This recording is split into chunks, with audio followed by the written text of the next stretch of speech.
اللهم صل على محمد وعلى آل محمد وعلى آل محمد كما صليت على إبراهيم وعلى آل إبراهيم وعلى آل إبراهيم إنك حميد مجيد.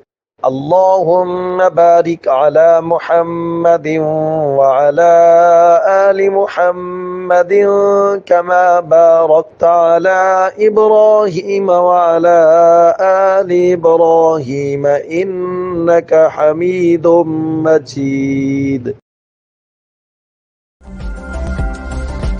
ویو میڈیا پروڈکشن شادی بیاہ اور دیگر تقریبات کی پروفیشنل ریکارڈنگ کے لیے رابطہ کریں. Phone number 0346-211-8546.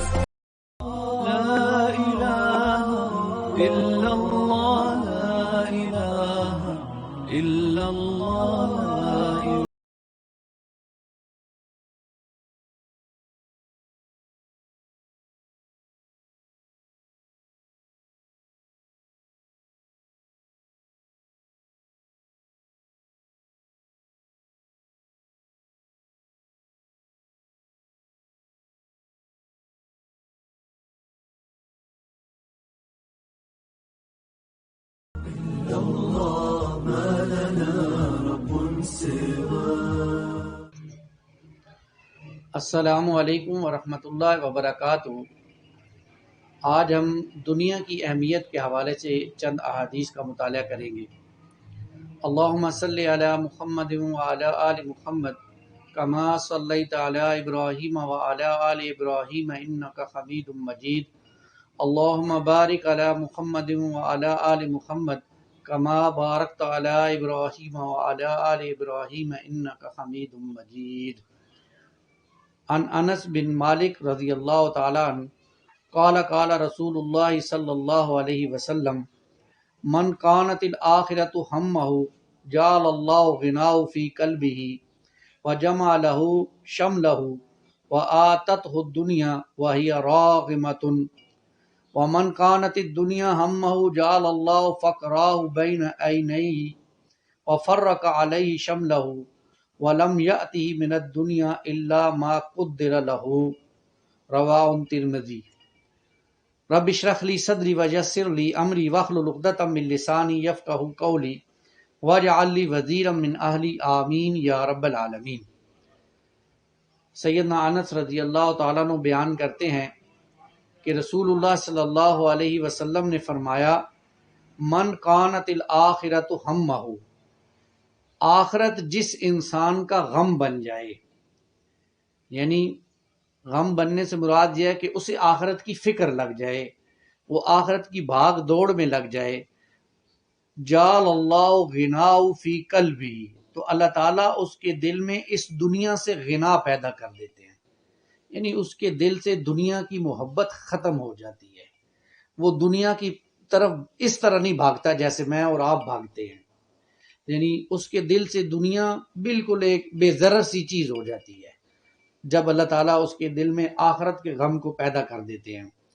وَجَمَعَ لَهُ شَمْلَهُ، اور اس کے معاملات کو سمیٹ دیتے ہیں، یعنی اب جس کی فکر آخرت بن جائے گی اللہ اس کے سارے معاملات کو سمیٹ دیں گے، اس کے سارے کام آسان ہو جائیں گے، اس کے بکھرے ہوئے کام بھی سمیٹ دیے جائیں گے. وَآتَتْهُ الدُّنْيَا وَهِيَ رَاغِمَةٌ، اور دنیا اس کے پاس ذلیل ہو کر آتی ہے. یہ بات سمجھنے کی ہے، یعنی جو انسان آخرت کو اپنا غم بنا لے، آخرت کی فکر میں لگ جائے، اس کے لیے بھاگ دوڑ کرے، اس کے لیے محنت کرے، اس کے لیے اپنے آپ کو لگائے اور کھپائے، تو یہ دنیا کیا ہے اس کے دل سے نکل جاتی ہے. اللہ تعالیٰ اس کے کاموں کو سمیٹ دیتے ہیں اور دنیا اس کے پاس ذلیل و رسوا ہو کر آتی ہے. اللہ تعالیٰ ہمیں بھی ان لوگوں میں شامل فرمائے.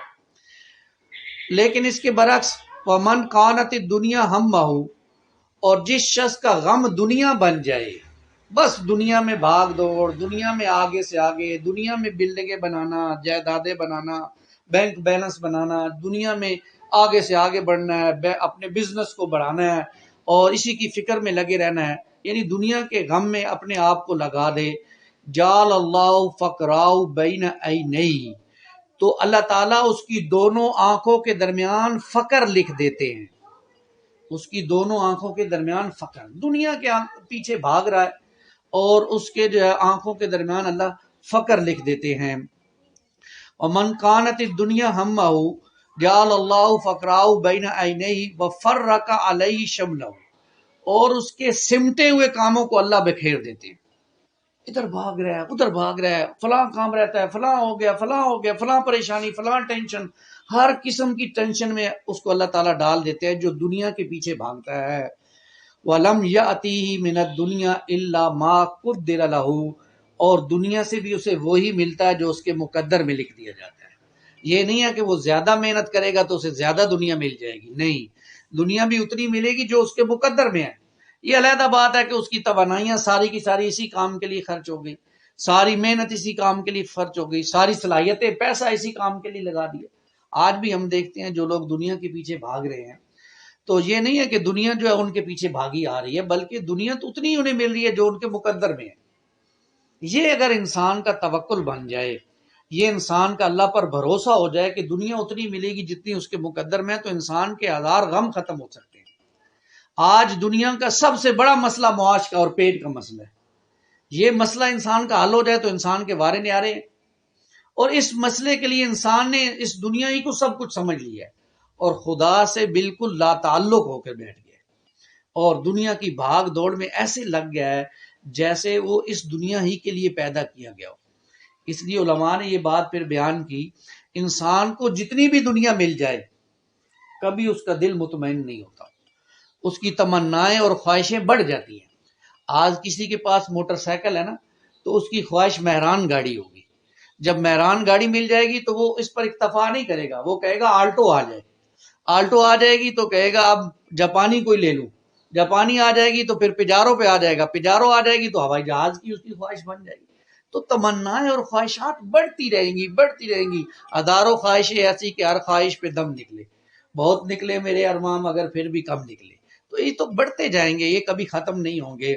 اس کا جو پیٹ ہے وہ صرف مٹی جو بھر سکتی ہے، انسان کا جو پیٹ ہے وہ مٹی بھر سکتی ہے قبر کی، اس کے علاوہ دنیا کی یہ چیزیں اس سے نہیں ملتی۔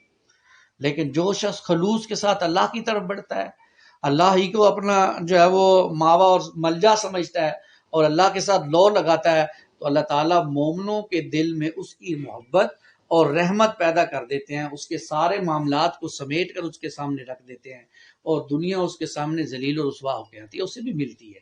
یہ نہیں ہے کہ جو اللہ والا بن جاتا ہے وہ بھوکا مرنا شروع ہو جاتا ہے۔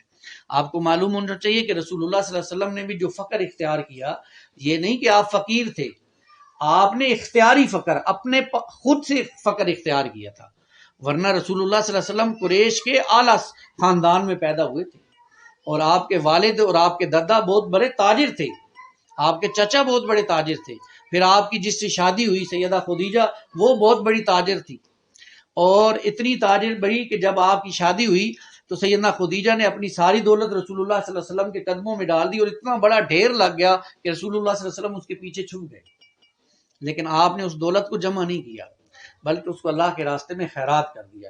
ایسے بھی دن دیکھے کہ اماں عائشہ فرماتی ہیں کہ 2 مہینے ہم نے ایسے دیکھے کہ ہمارے گھر میں چولہا نہیں جلتا تھا، 2 مہینے ایسے ہم نے دیکھے۔ یہ بھی آتا روایات میں، جب شیب ابی طالب کی گھاٹی میں آپ صلی اللہ علیہ وسلم اور آپ کے خاندان کو قید کیا گیا تو سیدنا بلال فرماتے ہیں رضی اللہ تعالیٰ عنہ کہ میں نے اور رسول اللہ صلی اللہ علیہ وسلم نے 1 مہینہ ایسا دیکھا کہ سوائے پانی پینے کے ہمارے پاس کوئی کھانے کی چیز نہیں تھی، ایسا دن ہم نے دیکھے کوئی نہیں ہوتی۔ اور مدینے میں جب آپ تشریف لائے تو ایک واقعہ دل ہلا دینے والا ملتا ہے۔ آپ دیکھیں کائنات کے مالک، کائنات کے سب سے بڑے انسان جن کے لیے کائنات کو پیدا کیا گیا، ان کی زندگی آپ ذرا نوٹ کیجئے۔ ایک مرتبہ آپ جا رہے ہیں، آپ کو راستے میں سیدنا عمر ابو بکر ملے، پوچھا ابو بکر کیا ہوا؟ یا رسول اللہ بھوک لگی ہے۔ کہا اچھا آؤ میرے ساتھ۔ آگے چلے تو سیدنا عمر ملے رضی اللہ تعالیٰ عنہ، پوچھا عمر کدھر جا رہے ہو؟ کہا یا رسول اللہ بھوک لگ گئی ہے، بھوک سے بہت برا حال ہے۔ فرمایا آ جاؤ میرے حواریو، یہ دو یعنی سیدنا ابوبکر اور سیدنا عمر رسول اللہ صلی اللہ علیہ وسلم کے حواری تھے۔ آپ نے فرمایا ہر رسول کے 2 حواری آسمان میں ہوتے ہیں اور زمین میں ہوتے ہیں، میرے زمین میں 2 حواری ابوبکر اور عمر ہیں رضی اللہ تعالیٰ۔ آپ سے اپنی بھوک تو برداشت ہو گئی، اپنے حواریوں کی بھوک برداشت نہ ہوئی، آپ ان دونوں کو لے کر سیدنا ایوب انصاری رضی اللہ تعالیٰ عنہ کے گھر پہنچے اور ان کو بڑی خوشی ہوئی کہ آپ صلی اللہ علیہ وسلم میرے گھر تشریف لائے۔ فوراً باغ سے ٹھنڈا پانی بھی لے کر آئے، تھوڑی کھجوریں بھی لے کر آ گئے، جلدی جلدی بکرے کو ذبح کیا اور اس کا گوشت بھی بنا کر پیش کیا رسول اللہ صلی اللہ علیہ وسلم کی خدمت میں۔ تو آپ صلی اللہ علیہ وسلم کی آنکھوں میں آنسو آ گئے۔ آپ صلی اللہ علیہ وسلم نے سورۃ تکاثر کی آیت نمبر 8 پڑھی، ثم لتسألن یومئذ عن النعیم، پھر لازماً تم سے ان نعمتوں کے بارے میں اللہ کے ہاں سوال ہوگا۔ آپ اندازہ کیجیے، یہی بات ختم ہوتی تو ٹھیک تھا، آپ صلی اللہ علیہ وسلم نے ایک روٹی اٹھائی اور اس کے اوپر تھوڑا سا سالن رکھا اور ایک صحابی کو دیا کہ جاؤ اماں عائشہ کو دے آؤ، کافی عرصے سے انہوں نے بھی کھانا نہیں کھایا۔ یہ ان لوگوں کے واقعات ہیں جن کے لیے دنیا کو بنایا گیا۔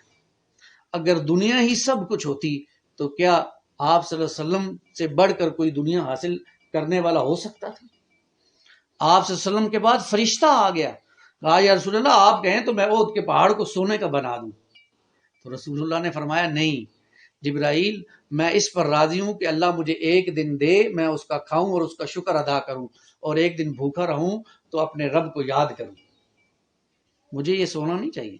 بلکہ ایک مرتبہ ایسا بھی ہوا کہ ایک صحابی سیدنا عبداللہ ابن مسعود رضی اللہ تعالیٰ عنہ آپ کے پاس آئے، آپ کی جھونپڑی میں تشریف لائے، تو آپ صلی اللہ علیہ وسلم کو چٹائی پر لیٹے ہوئے تھے، آپ کے بدن پر نشان پڑ گئے، وہ کھجور کی چٹائی کے نشان، تو رونے لگ پڑے۔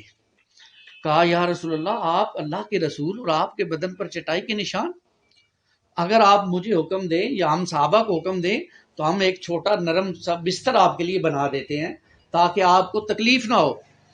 تو فرمایا کن فی الدنیا کأنک غریب او عابر سبیل، دیکھو میرے لیے یہ دنیا ایک مسافر کی طرح ہے، دنیا میں ایسے رہو جیسے کوئی غریب رہتا ہے یا راہ چلتا مسافر۔ مسافر کو اپنی منزل سے ہوتی ہے، وہ راستے میں نہیں رکتا۔ یہاں سے کسی نے اگر کراچی جانا ہو تو وہ راولپنڈی نہیں ٹھہرے گا، وہ اگر رکے گا بھی تو تھوڑی دیر کے لیے کوئی چیز وغیرہ لے کے فوراً ٹرین میں بیٹھے گا، ٹرین نہ نکل جائے۔ تو اللہ نے مجھے آخرت کے لیے بھیجا ہے، دنیا کے لیے نہیں۔ یہاں تو میں بس کچھ دیر کے لیے رکا ہوں، پھر اپنی منزل کی روانہ ہو جاؤں گا۔ یہ ہمارے آقا صلی اللہ علیہ وسلم کی زندگی تھی۔ اور آج ہماری زندگیاں، کتنا کھاتے ہیں ہم، کتنی نعمتیں ہیں اللہ کی ہمارے پر، لیکن کبھی ہم نے اللہ کی ان نعمتوں کا شکر بھی ادا کیا؟ سوچئے ذرا، اپنے اپنے تئیں سب سوچیں، کبھی ہم نے ان نعمتوں کا شکر بھی ادا کیا؟ اور آقا صلی اللہ علیہ وسلم کی زندگی دیکھیں۔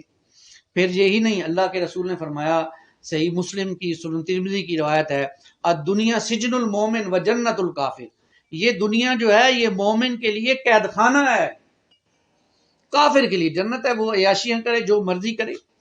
یعنی قید خانے سے مراد کیا ہے؟ کہ جہاں انسان کو کچھ اپنی زندگی پابندیوں کے مطابق گزارنی پڑے گی، اللہ کی مان کر چلنی پڑے گی، حلال پر اکتفا کرنا پڑے گا، حرام سے بچنا پڑے گا، اپنے آقا کی مرضی کے مطابق زندگی بسر کرنی پڑے گی، یہ پابندی ہے اس کی۔ ہاں کافر کے لیے کوئی پابندی نہیں ہے، وہ جیسے مرضی۔ آپ کو معلوم ہے کہ ایک کھلاڑی نے گھر بنایا اور سب لوگوں کو دعوت دی انڈیا کا، اور کہا کہ دیکھو میں نے جنت بنائی ہے، آ کے دیکھو۔ اب اس پگلے کو کیا پتا کہ جنت کیا چیز ہے، یعنی جنت تو جب وہ دیکھے گا تو دنگ رہ جائے گا۔ خیر کافر کو تو اللہ نے دکھانی نہیں ہے نا۔ جنت کی نعمت کے بارے میں آتا ہے مسلم شریف کی روایت کہ نہ کسی آنکھ نے اس کو دیکھا، نہ کسی کان نے اس کے بارے میں سنا، نہ کسی کے دل میں اس کا خیال پیدا ہوا۔ ایسی ایسی نعمتیں اللہ تعالیٰ نے جنت میں اپنے بندے کے لیے تیار کر کے رکھی۔ دنیا جنت نہیں بن سکتی۔ دنیا میں آپ دیکھ لیں قارون کے پاس کتنا خزانہ تھا، اتنا خزانہ، قرآن مجید یہ کہتا ہے کہ اس کے خزانوں کی جو کنجیاں تھیں وہ اونٹوں پر لد کے جایا کرتی تھی، اونٹوں پر، ایک اونٹ نہیں، اونٹوں پر۔ کتنا خزانہ ہوگا، صرف کنجیوں سے آپ اندازہ لگائیں۔ لیکن اللہ نے اس قارون کو اس کے خزانے کے ساتھ زمین میں دھسا دیا، سب یہی رہ گیا نا، ساتھ نہیں لے کے گئے۔ ہمارے ہاں کتنے لوگ، یہ جو بڑے بڑے سیاسی لوگ غبن کرتے ہیں، کبھی یہ ادھر سے پیسے، کبھی ادھر سے پیسے، کبھی قرضوں کے پیسے ہڑپ کر گئے۔ آپ دیکھیں ان کے بڑے جو دنیا سے چلے گئے، کچھ ساتھ لے کر گئے، سب یہی چھوڑ گئے۔ یہ بھی یہی چھوڑ جائیں گے، پاگل ہیں یہ، اس کے پیچھے مر رہے ہیں، سمجھ نہیں ہے، ہمیں بھی سمجھ نہیں ہے، ہماری پہنچ وہاں تک نہیں ہے، لیکن جہاں تک ہے وہاں ہم بھی غبن میں لگے ہوئے ہیں، دنیا سمیٹو سمیٹو سمیٹو سمیٹو، بس اسی میں لگے ہوئے ہیں۔ بھائی ہمیں فکر آخرت کی کرنی چاہیے، دنیا جتنی مل جائے اس پر اکتفا کرنا چاہیے، یہی ہمارے لیے بہتر ہے، اور ہم جتنا اپنا وقت کم کریں گے آخرت کے لیے لگائیں گے، یہ نہیں کہ دنیا نہیں ملے گی، اللہ دنیا اتنی لازمن دے گا جو میرے اور آپ کے مقدر میں لکھ دی گئی، لازمن ملے گی۔ اللہ ہمیں اس کا یقین نصیب فرمائے، اور اللہ تعالی ہمیں اس دنیا کی اہمیت کو سمجھنے کی توفیق عطا فرمائے، آمین یا رب العالمین۔ اقول قولی ھذا استغفر اللہ لی ولکم ولسائر المسلمین والمسلمات۔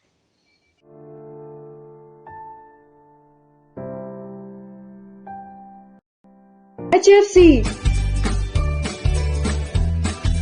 خوبصورت فیملی ہال کے ساتھ، سب کچھ آپ کی پسند، ہوم ڈیلیوری کے ساتھ